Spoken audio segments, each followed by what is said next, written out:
आज हम पढ़ेंगे इंग्लिश एनसीईआरटी क्लास 7th का first chapter 3 questions. The thought came to a certain king that he would never fail if he knew 3 things. एक बार एक thought आती है एक किंग के मन में कि वो कभी भी फेल नहीं होगा अगर उसे 3 बातें पता होंगी। These 3 things were what is the right time to begin something, मतलब किसी भी काम को शुरू करने का सही समय क्या होता है। Second was the people which people should he listen to, कि किन लोगों की बात उसको सुननी चाहिए। थर्ड है what is the most important thing for him to do, उसके लिए सबसे ज़्यादा ज़रूरी क्या काम है। The king therefore sent messengers throughout his kingdom promising a large sum of money to anyone who would answer these 3 questions। तो king ने क्या किया कि बहुत सारे अपने दूत भेज दिए। हिंदी में जो है दूत कहते हैं मैसेंजर्स को।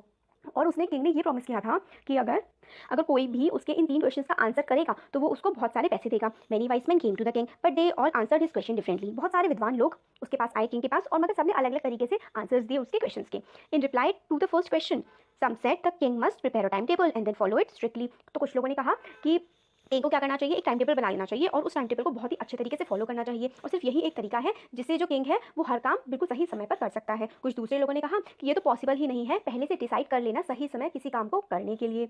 The king should notice all that was going on, avoid foolish pleasures and always do what ever seemed necessary at that time. और कुछ लोगों ने कहा कि जो किंग को अपने जो फालतू के प्लेजर्स हैं, फालतू में जो आराम वगैरह है वो सब छोड़ देने चाहिए और उसको बिल्कुल सही चीज़ों पे ही सारा ध्यान देकर अपने काम को करना चाहिए, जो कि बिल्कुल ही ज़रूरी चीज़ें होती हैं उन्हीं को टाइम देना चाहिए। Yet other said that the king needed a council of wise man who would help him act at proper time. कुछ लोगों ने कहा कि जो किंग है उसको कुछ लोगों की सलाह चाहिए होगी उस टाइम पे, जिस टाइम पे उसको किसी चीज़ की जरूरत होगी तो हर समय उसको एक ना एक सलाहकार रखना पड़ेगा इस तरीके से। तो this was because one man would find it impossible to decide correctly without help from others. क्योंकि ऐसा कि हर इंसान के पास हर चीज़ की नॉलेज भी नहीं होती है, वो हर चीज़ का आंसर नहीं कर सकता है, इसीलिए किंग को एक अच्छा कंसल्टेंट चाहिए जो उसको अच्छी सी कंसल्टेशन दे दे और वो अपना काम सही से कर ले।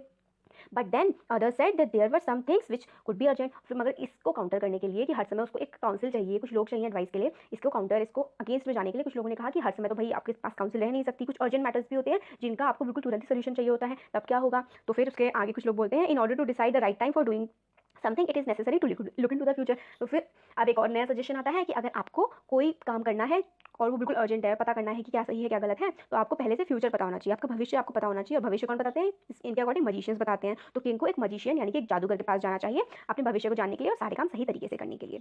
ये सारी जो एडवाइसेस थी ये थी फर्स्ट क्वेश्चन के लिए। और फर्स्ट क्वेश्चन क्या था, फर्स्ट क्वेश्चन था कि किसी भी काम को करने का सही समय क्या है। अब सेकंड क्वेश्चन है किसी मतलब अगर राजा को सारे काम सही तरीके से करने हैं तो उनको किस किस की बातें सुननी चाहिए, किन लोगों की बात सुननी चाहिए। तो सेकंड क्वेश्चन के जो आंसर आते हैं वो भी काफ़ी ज़्यादा अलग अलग आते हैं। फिर से कुछ लोगों ने कहा कि जो किंग को कुछ काउंसलर्स की ज़रूरत है जो उसके सारे के सारे एडवाइसेस दें उसे कि वो सही से क्या क्या काम करे और क्या ना करे। कुछ लोगों ने कहा कि उसे पंडित को रखना चाहिए अपने पास, कुछ लोगों ने कहा कि डॉक्टर को रखना चाहिए और कुछ लोगों ने कहा कि भाई जो सैनिक सिपाही होते हैं उनको रखना चाहिए, क्योंकि अगर कोई लड़ाई का मामला है तो फिर वो सैनिकों के एडवाइस से हल करें। बीमारी का, हेल्थ से रिलेटेड कोई इशू है तो वो डॉक्टर बताएगा। इस तरीके की अलग अलग एडवाइसेस आई सेकंड के लिए। जो सेकंड क्वेश्चन था। अब थर्ड क्वेश्चन क्या है, थर्ड क्वेश्चन था याद करिए क्या था। हाँ, थर्ड क्वेश्चन था कि किसी भी काम को करने का सबसे सही समय क्या होगा। नहीं सॉरी सॉरी, जो थर्ड क्वेश्चन था कि करने के लिए सबसे ज़रूरी काम क्या है, मतलब कोई भी काम हमें करना है तो उसमें सबसे ज़्यादा इंपॉर्टेंट क्या चीज़ होती है। तो थर्ड का आंसर है some said science, other choose fighting and yet other religious worship. कुछ लोगों ने कहा कि सबसे ज़्यादा जरूरी चीज़ तो साइंस होती है, कुछ लोगों ने कहा कि लड़ाई करना सबसे ज़्यादा इंपॉर्टेंट होता है, कुछ लोगों ने कहा कि भगवान की पूजा करना सबसे ज़्यादा इंपॉर्टेंट होता है। As the answers to his questions were so different the king was not satisfied and give no reward. जो इसके आंसर्स आए थे बहुत ही अलग अलग आए थे, तो किंग को मतलब कोई भी आंसर अच्छा नहीं लगा और उन्होंने किसी को भी कुछ भी नहीं दिया, कोई रिवॉर्ड पैसे वगैरह कुछ भी नहीं दिए।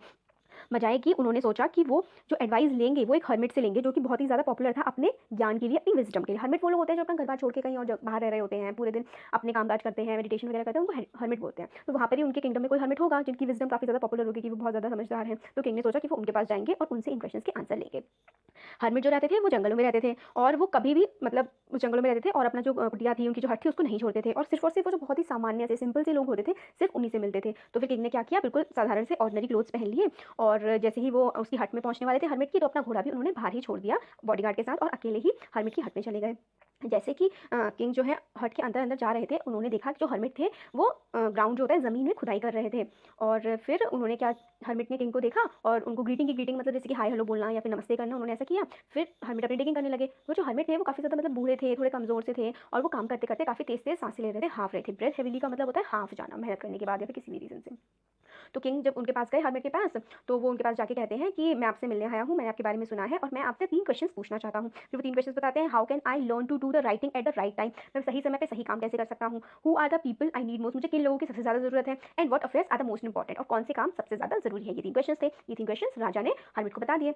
हर्मिट ने सुनी राजा की बात मगर कुछ भी बोला नहीं, इस उसके क्वेश्चन का कोई भी रिप्लाई नहीं किया और अपनी जो डिगिंग कर रहे थे, वो खुदाई कर रहे थे, वो जारी रखी। तो फिर राजा ने कहा कि आप थक गए होंगे, आप मुझे ये जो आप कुल्हाड़ी जिससे भी आप स्पेड होता है उससे आप जोत रहे हो, खोद रहे हो, आप ये मुझे दे दीजिए और आप कहीं पर आराम कर लीजिए। तो हर्मिट ने थैंक यू बोला और अपना स्पेड जो है वो दे दिया राजा को, और वहाँ पे साइड में ग्राउंड में वो जाके के बैठ गए।